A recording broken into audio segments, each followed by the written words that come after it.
The moment I realized he was recording our conversation, I almost laughed. Not because it was funny, because he still thought he was the smartest person in the room.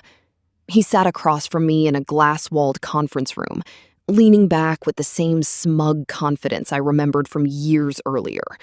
The confidence that had survived investigations, lawsuits, and somehow even his own downfall. What he didn't know was that every camera in that room belonged to me. Every microphone belonged to me. And every word coming out of his mouth was quietly building the case that would finally send him to prison. He thought he had returned to destroy my career. Instead, he walked straight into a confession. The strange thing is that none of this started with revenge. It started with fire. A fire that nearly ruined my life. A man whose obsession with proving he was untouchable eventually became the evidence that destroyed him. By the time the police arrived that afternoon, he was still talking, still bragging, still threatening me, still believing he was winning. He had no idea the game was already over. 3 months earlier, I saw his name appear on a visitor request. For a moment, I thought it had to be a mistake. I stared at the screen inside my office while rain tapped softly against the windows overlooking downtown Chicago. Employees moved between cubicles outside, carrying coffee cups and laptops, completely unaware that my stomach had suddenly dropped. Ethan Mercer. After 4 years. After everything. He was back. The office itself had changed dramatically since he left. New leadership. New departments. New clients. The company had survived the scandal that nearly destroyed us. I had survived it too. At least that's what I like to tell myself. The truth was more complicated. Some scars don't disappear. They simply become quieter. I clicked open the visitor request again. Same name. Same date of birth. Same photograph. Older. Thinner. But unmistakably him. The man responsible for the worst chapter of my professional life. The man who had once been my closest business associate. The man many of us believed had burned down an entire warehouse and somehow escaped accountability. The memory returned immediately. Not like a flashback. More like a smell you can't escape. The warehouse fire happened 6 years earlier. At the time, Ethan and I were partners managing regional operations for a rapidly expanding logistics company. We weren't friends exactly, but we trusted each other. Or at least I thought we did. He was charismatic, brilliant in meetings, confident under pressure, the type of person who could walk into a room full of investors and leave with everyone's admiration. People liked him. People believed him. That was always his greatest advantage. The night of the fire started like any other. I was at home reviewing inventory reports when my phone started vibrating non-stop. Missed calls. Messages. Emergency alerts. By the time I arrived at the warehouse, flames were already swallowing half the structure. Firefighters moved through thick black smoke. Sirens echoed through the industrial district. Employees stood outside in shock. Some crying. Some simply staring. Months of inventory disappeared in a single night. Millions of dollars vanished before sunrise. And somehow Ethan arrived looking calmer than everyone else.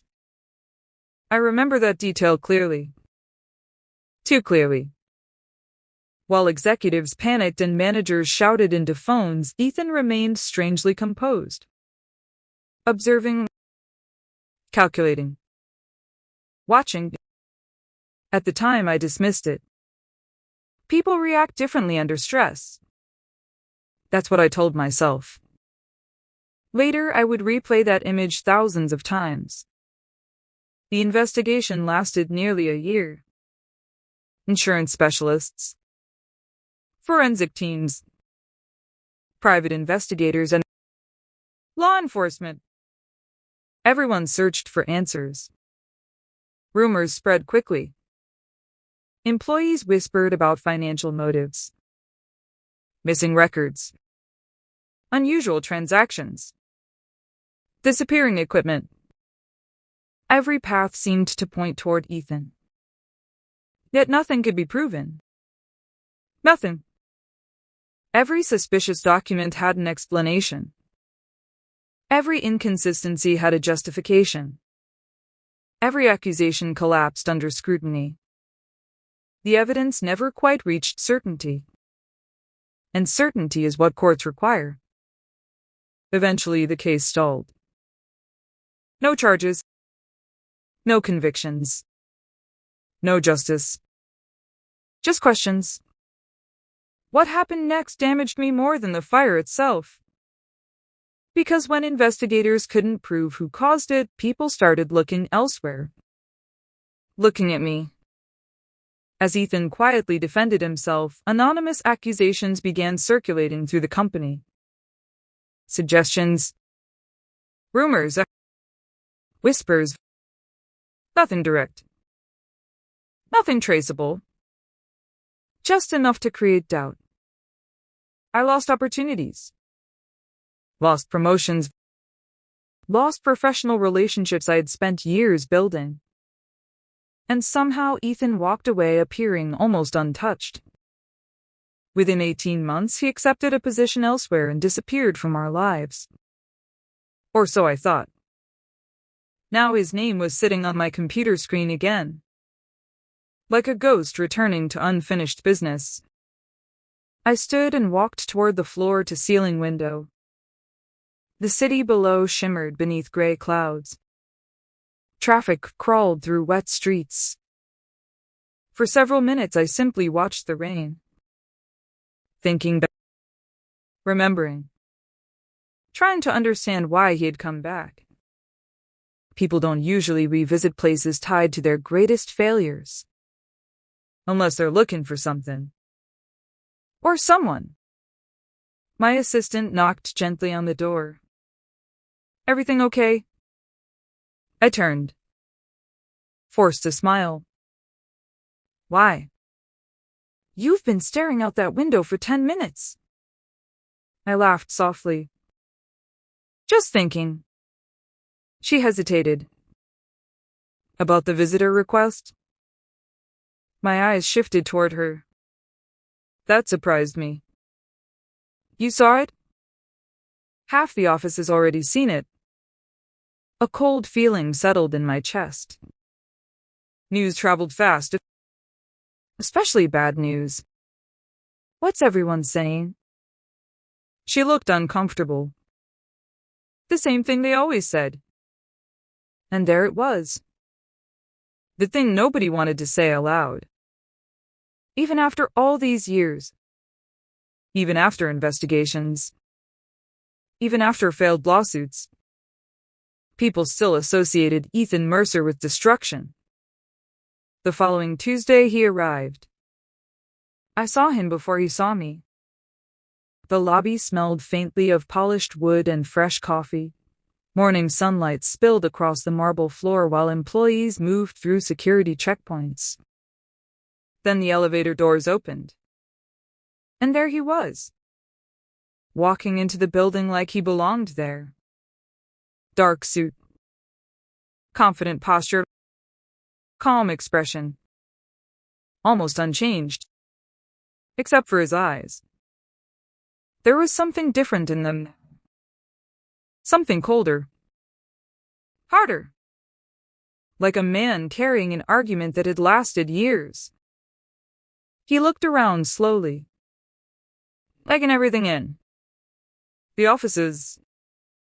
The people. The environment. Not with nostalgia. With evaluation. As if measuring what he intended to take apart. And in that moment, standing 50 feet away, I felt a realization settle heavily in my chest. He hadn't returned for employment. He hadn't returned for closure. He hadn't returned to rebuild his reputation. Ethan Mercer had returned for something far more personal. And for the first time in years, I was certain of one thing. The fire had never truly ended. It had simply been waiting. If you're enjoying this story, take a moment to subscribe and let me know where you're listening from. The next chapter reveals what Ethan did during his first week back and why I began documenting every interaction he had with me. The first thing Ethan did was nothing. And somehow that was the most unsettling part. For nearly 2 weeks after his return, he never raised his voice, never made a threat, and never gave anyone a reason to complain. He simply appeared. In meetings. In hallways. In the company cafeteria. Always calm. Always smiling. Always watching. At first, I questioned my own instincts. Maybe I was projecting old fears onto a man who had genuinely changed. Maybe years of resentment had distorted my judgment. After all, people do rebuild their lives. People do learn from mistakes. But every time I convinced myself to be reasonable, something happened that brought the unease rushing back. Something small. Something difficult to explain. The kind of thing that sounds insignificant until it happens 20 times. One Monday morning, a client presentation vanished from a shared drive. Nothing catastrophic. Inconvenient. A few hours later, the file mysteriously reappeared. The IT department blamed a synchronization error. Everyone moved on. Except me. Because Ethan somehow knew about the missing file before anyone else. He mentioned it casually during lunch. Almost as if he had been expecting it. A week later, one of my project managers resigned unexpectedly. She was talented, reliable, and months away from a promotion. When I asked why she was leaving, she seemed embarrassed. Uncomfortable. As though she regretted saying anything. Eventually, she admitted someone had approached her privately. Someone who suggested senior leadership lacked confidence in her future. Someone who implied she was being set up to fail. No names. No proof. Just enough doubt planted in the right place. She accepted an offer elsewhere 3 days later. Another coincidence. Maybe. But I stopped believing in coincidences years ago. The atmosphere inside the office gradually shifted. People became cautious. Conversations ended when certain individuals entered rooms. Rumors appeared without obvious origins. Trust weakened. Not dramatically. Not enough to trigger formal complaints. Just enough to make everyone slightly uncomfortable. Like a slow leak inside a building's foundation. Invisible at first. Dangerous over time. And somehow Ethan always remained above suspicion. Friendly. Professional. Helpful. Exactly as he had been before the warehouse fire. One evening I stayed late reviewing quarterly reports. Most employees had already gone home. The office floor sat nearly silent, except for the distant hum of air conditioning. Outside, city lights reflected across the dark glass windows. I was gathering documents when I noticed movement near the executive conference room. A reflection and someone standing at the far end of the corridor. Watching. I looked up. Ethan. He didn't move. Didn't pretend he was passing through. He simply stood there. Looking directly at me. For several seconds, neither of us spoke. Then he smiled. A small smile. controlled, intentional. The kind that communicates far more than words. Before I could respond, he turned and walked away. My skin prickled. Not because he had threatened me. Because he hadn't. The silence felt deliberate. As if he wanted me wondering. Questioning. Waiting there. That night I couldn't sleep.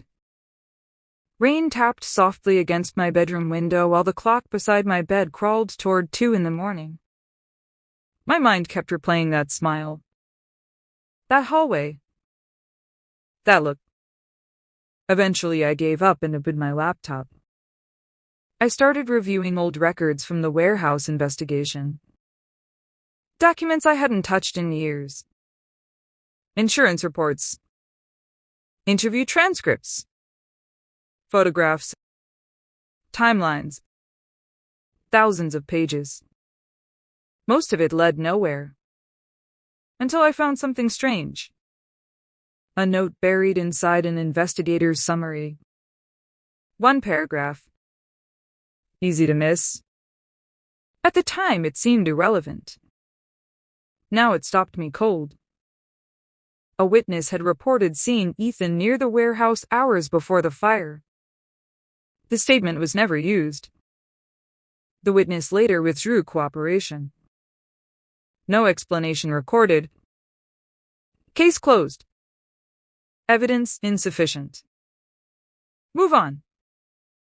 That was the official conclusion. Yet staring at the screen in the darkness of my living room, I felt something I hadn't felt in years. Curiosity. Not anger. Not revenge. Curiosity. Because the more I thought about Ethan's return, the less it resembled coincidence.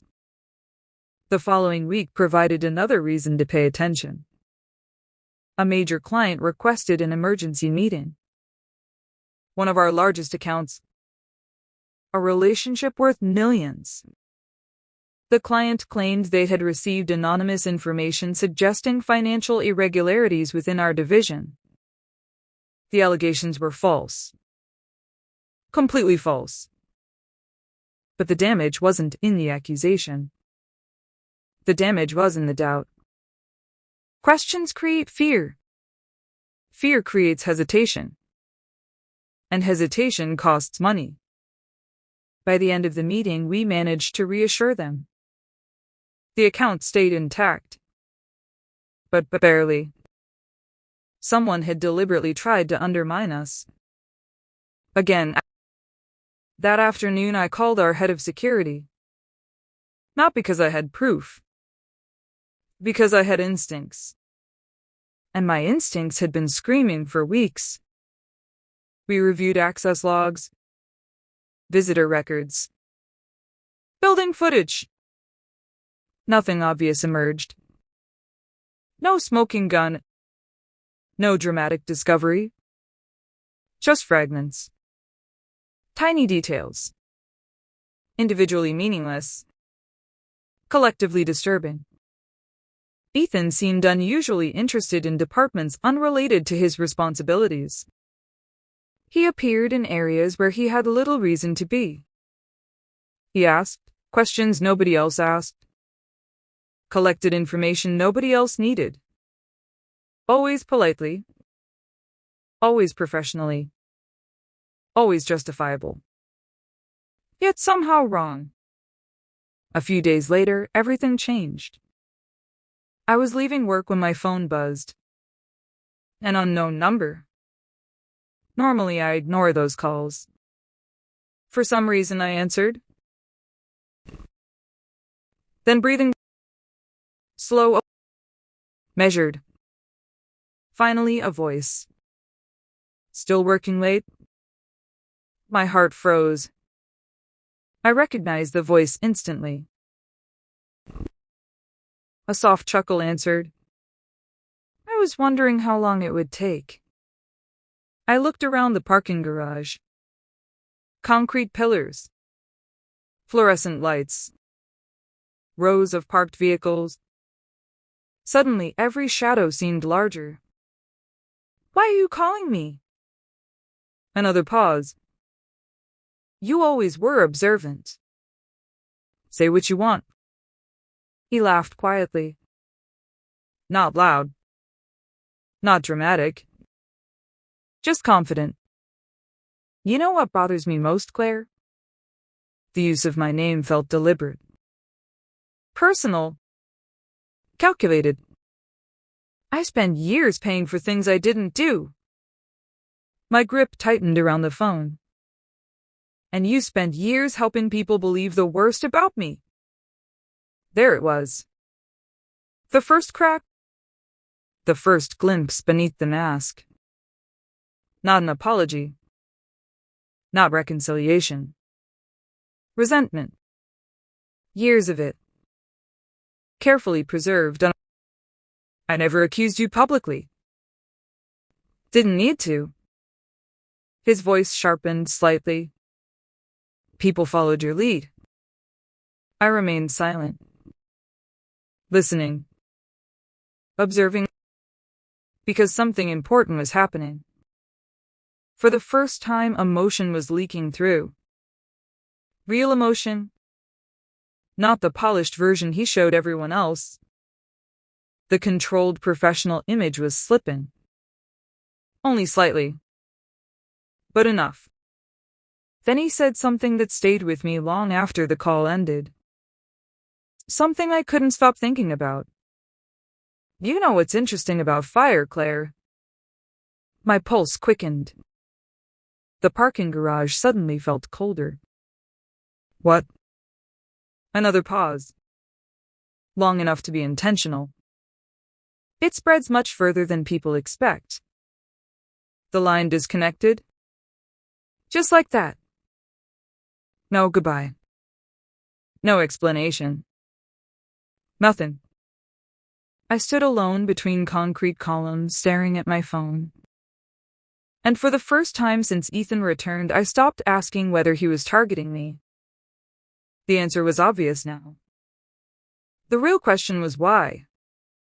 Because this wasn't about employment. Or reputation. Or old business disputes. This was personal. Deeply personal. And whatever game Ethan Mercer had started years ago, he was finally ready to continue it. If you think you figured Ethan out, think again. In the next chapter, an unexpected witness from the warehouse fire resurfaces with information nobody knew existed, and I make a decision that quietly changes the entire battle.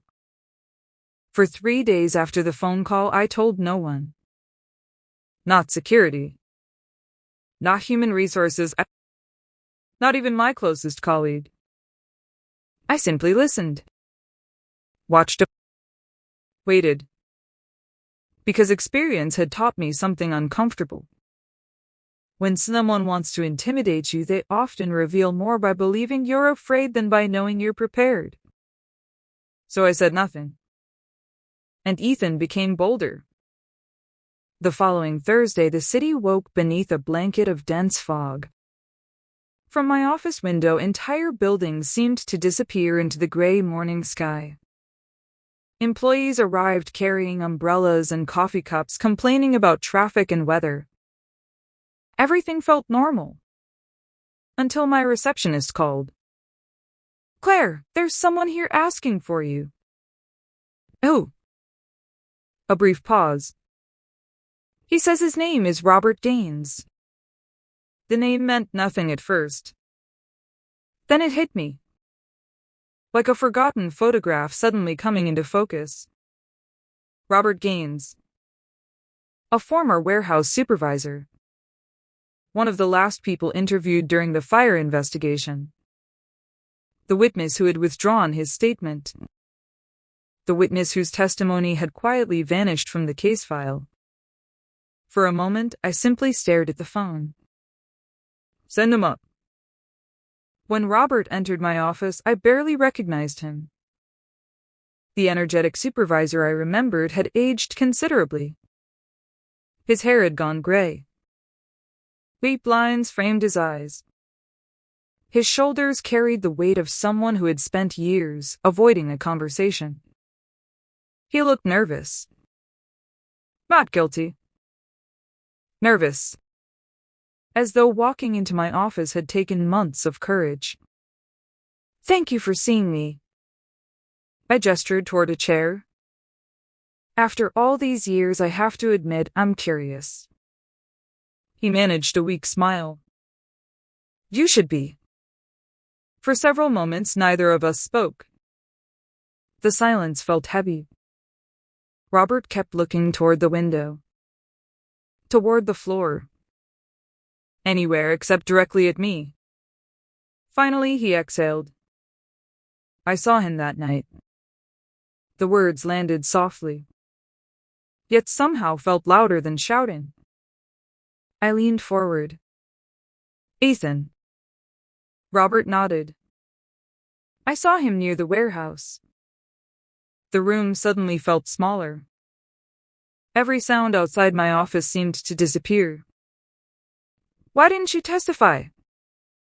His eyes lowered immediately, and the answer appeared on his face before he spoke it. Fear. Pure fear. I tried. His voice cracked slightly. I really did. What followed chilled me more than I expected. Years earlier, shortly after giving his statement, Robert began receiving anonymous messages. Nothing directly threatening. Nothing obvious. Just strange incidents. Information about his family. References to places he visited. Comments that implied someone was watching. Always indirect. Always deniable. Yet impossible to ignore. Eventually, his wife begged him to walk away. To stop cooperating. To protect their children. And he did. The investigation lost a witness. The case weakened. Life moved on. At least on paper. You think Ethan was behind it? I asked carefully. Robert hesitated. I can't prove it. The answer frustrated me. Because it mirrored the entire history of Ethan Mercer. Suspicion. Patterns. Instincts. But never certainty. Never proof. Always just beyond reach. Then Robert reached into his jacket. My muscles tightened instantly. You noticed? Raised a hand. Relax. From an envelope, he removed several photographs. Old photographs. Worn around the edges. He placed them gently on my desk. I looked down and felt my heartbeat accelerate. The images showed vehicles parked near the warehouse. Security camera stills. Low quality. Blurry. But visible. One vehicle appeared repeatedly. A dark sedan. The same sedan Ethan drove at the time. I looked up. Why wasn't this submitted? Robert's expression darkened. There was. A cold silence filled the room. What do you mean? It disappeared. The words hung between us. For years I had assumed the investigation failed because evidence was weak. Now another possibility emerged. What if evidence hadn't simply been weak? What if pieces had vanished? Lost or misplaced, removed? The realization sent a shiver through me. Because if that was true, the fire investigation had been compromised long before it reached a courtroom. After Robert left, I locked my office door. Then I sat alone for nearly an hour. Thinking, reviewing, connecting fragments. The phone call. The anonymous rumors. The client sabotage. Robert's return. The missing photographs. Separately, each event felt manageable. Together they formed something else. A pattern. a campaign. And at the center stood Ethan. Still manipulating events. Still controlling narratives. Still operating in shadows. That evening I made a decision. Not emotional. Not impulsive. Practical. I began documenting everything. Every conversation, every email, every unusual interaction, every appearance, every comment, every inconsistency. I created timelines, folders, backups, records. Nothing dramatic. Nothing illegal. Just documentation. Because one lesson from the warehouse case remained painfully clear. Truth means very little if you can't prove it. The next week provided the first opportunity. I was exiting a strategy meeting when Ethan appeared beside me. Almost casually. As though our encounter had happened by accident. Busy day? I glanced toward him. Usually. He smiled. The company trusts you. A strange comment. Unexpected. I kept walking. So. His smile widened slightly. It must feel good. The hallway buzzed with employees moving between meetings. Nobody paid attention to us. Yet something about his tone felt wrong. Like a conversation happening beneath another conversation. You didn't stop me to discuss my career. His eyes met mine. For the briefest moment, the friendly mask slipped. You're right. Then he leaned closer. Not enough to draw attention. Just enough to ensure I heard every word. Tell me something. His voice dropped. When everything starts falling apart. A pause. Will you recognize it before everyone else does? My stomach tightened. There it was. Not a direct threat. But close. Very close. The kind of statement designed to create uncertainty while avoiding consequences. I looked directly into his eyes. For several seconds, neither of us spoke. Then I smiled. A calm smile. Measured. Controlled. The same kind he always used. I guess we'll both find out. Something flickered across his face. Surprise. Only briefly. Then it disappeared. That night, I added the conversation to my records. Location. Exact wording. Everything. As I typed, another realization emerged. For years, Ethan had operated comfortably because people reacted emotionally. They argued. Defended themselves. Made accusations. Lost control. I wasn't going to do that. Not anymore. The more I documented, the more objective the situation became. Less personal. More measurable. And if Ethan truly believed he could manipulate me the way he once had, he was underestimating how much I'd changed. 2 weeks later, an unexpected email arrived. No subject line. No signature. Just a single attachment. A video file. Nothing else. I almost deleted it. Then I noticed the timestamp. The footage was recorded 6 years earlier. 2 nights before the warehouse fire. My pulse quickened. Slowly I clicked play. The screen flickered. A grainy image appeared. A parking lot. Darkness. Poor lighting. Then a familiar figure stepped into frame. I froze. Because the person walking across that parking lot wasn't Ethan. It was someone else. Someone nobody had ever suspected. And the moment I recognized the face, I understood something terrifying. The warehouse fire story had never been as simple as I believed. Not even close. I watched the video 6 times before I trusted my own eyes. The footage was grainy.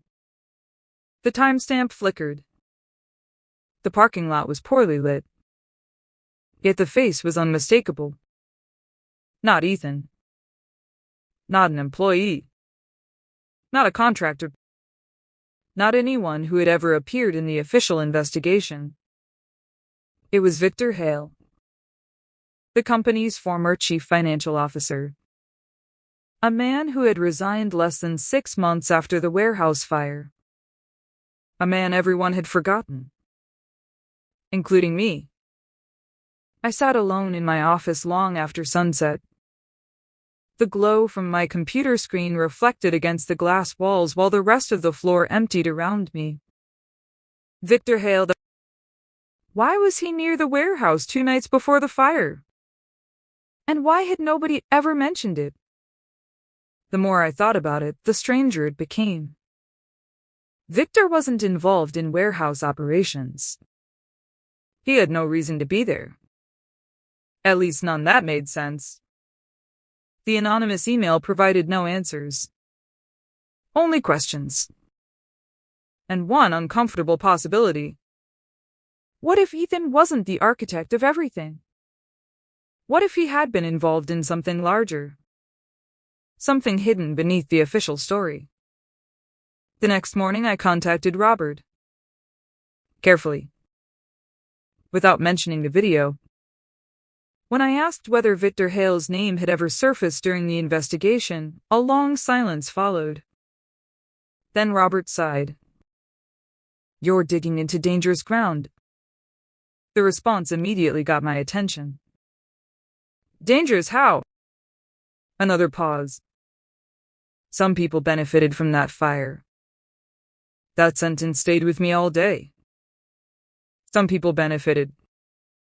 The investigators had always focused on who started the fire. But maybe that was the wrong question. Maybe the real question was who profited from it. Over the following week, I reviewed old financial records, insurance reports, corporate filings, archived board meeting notes. Most of it was tedious. Hours of reading. Thousands of pages. Then I found it. A transaction. Buried deep inside company restructuring documents finalized shortly after the fire.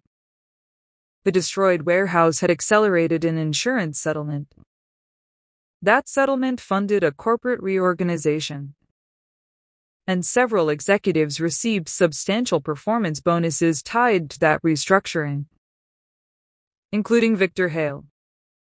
My stomach tightened. Because for the first time there was a clear motive. Not proof. But motive? Then something unexpected happened. Ethan requested a private meeting. Not through HR. Not through management. Directly. The invitation contained only 4 words. "We need to talk." Nothing more. Every instinct told me to refuse. Instead, I accepted. Not because I trusted him. Because I wanted answers. And because I had spent months documenting everything. By then, every conference room I used contained approved recording systems for security and compliance purposes. Every meeting generated records. Every conversation left a trail. I preferred it that way. The meeting took place on a rainy Thursday afternoon. The sky outside looked almost black. Water streaked across the windows. Thunder rumbled somewhere beyond the city skyline. Ethan arrived exactly on time. Calm. Controlled. Confident. As always. But something felt different. His composure seemed strained. like a man carrying too much weight. For several moments, neither of us spoke. Then Ethan surprised me. "You've been investigating." Not a question. A statement. I remained calm. "Why would you think that?" A faint smile appeared. "Because you're smarter than most people in this building." The compliment felt more like a warning.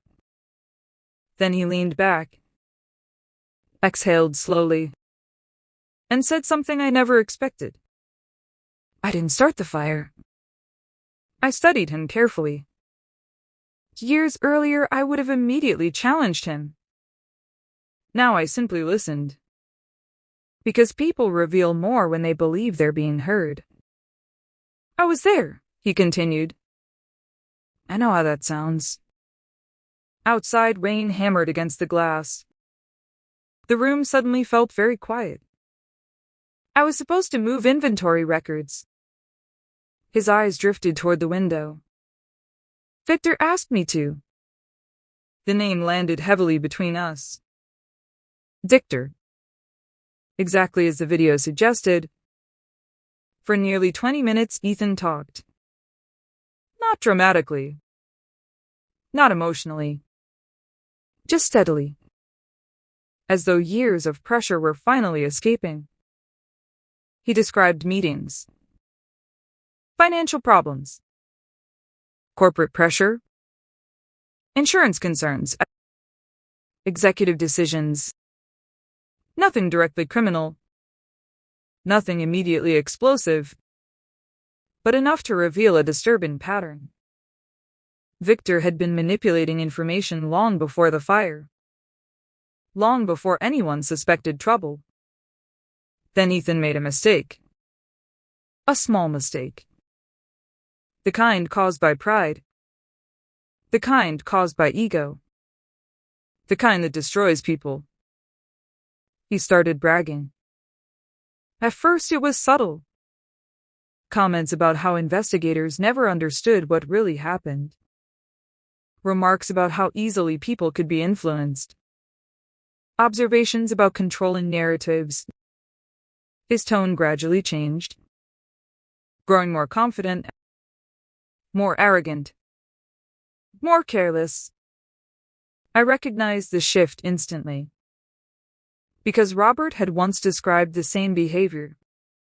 Ethan loved being underestimated. But he loved proving his superiority even more.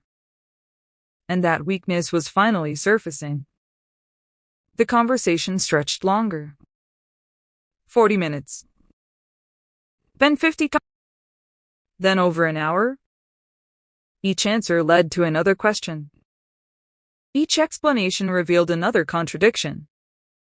And slowly, almost imperceptibly, Ethan stopped defending himself.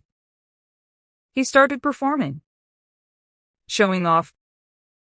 Demonstrating how much he knew. How much control he believed he'd had. How much smarter he believed he was than everyone else. Then came the moment that changed everything. The moment I would replay countless times afterward. I asked a simple question. If you didn't start the fire, why spend 6 years threatening people who investigated it? His expression hardened. For the first time all afternoon, genuine emotion surfaced. Resentment. Anger. Bitterness. Years of it. Because they ruined my life. His voice sharpened. They made me the villain. I remained silent, letting him continue. And he did. Because silence is powerful. People rush to fill it. They all deserved consequences. His breathing grew heavier. Robert. A pause. The investigators. Another pause. Even you. The room felt colder. Not because he raised his voice. Because he didn't. His words arrived calmly. Matter-of-factly. As though discussing weather. Then his ego took over completely. The very flaw I'd been quietly waiting for. The flaw hidden beneath years of manipulation. The flaw that always appears when someone becomes desperate to prove themselves. Ethan began detailing things nobody should have known. Specific acts of intimidation. Specific anonymous communications. Specific methods used to pressure witnesses. Specific actions designed to interfere with investigations. Each statement sounded less like justification and more like confession. And still he kept talking. Because he believed he was finally controlling the narrative. He never realized he was surrendering it. When the meeting ended, Ethan stood, straightened his jacket, smiled. Actually smiled. As though he had won. As usual, he said, you're the only person who ever came close to understanding. Then he walked out, leaving the conference room, leaving the building, leaving behind more evidence than anyone had gathered in 6 years. I didn't move immediately. For several moments I sat in silence, listening to the rain, looking at the empty chair across from me, feeling something unexpected. Not triumph. Not satisfaction. Relief. Because after years of rumors, fear, manipulation, and uncertainty, the truth finally existed somewhere tangible. Recorded on, preserved, verifiable. The following morning I met with legal counsel and law enforcement. Every document I had collected, every timeline, every email, every witness statement, every recorded interaction, everything. The investigation reopened. This time with evidence. This time with context. This time with admissions. The process took months. Longer than most people imagine. Real investigations rarely move like movies. They move slowly. Methodically. Carefully. But eventually the pieces aligned. Witnesses came forward. Records were re-examined. Connections surfaced. And Ethan's own statements became impossible to explain away. The final outcome wasn't dramatic. No television cameras. No public spectacle. No cinematic showdown. Just consequences. Quiet. Permanent consequences. The kind that arrive after years of avoiding accountability. The kind that can't be manipulated away. Several months later, I learned Ethan had accepted a plea agreement related to witness intimidation, obstruction, and multiple acts connected to interfering with previous investigations. The sentence wasn't based on revenge. It wasn't based on rumors. It wasn't based on suspicion. It was based on evidence. Something the original case had always lacked. As for Victor Hale, separate investigations continued long afterward.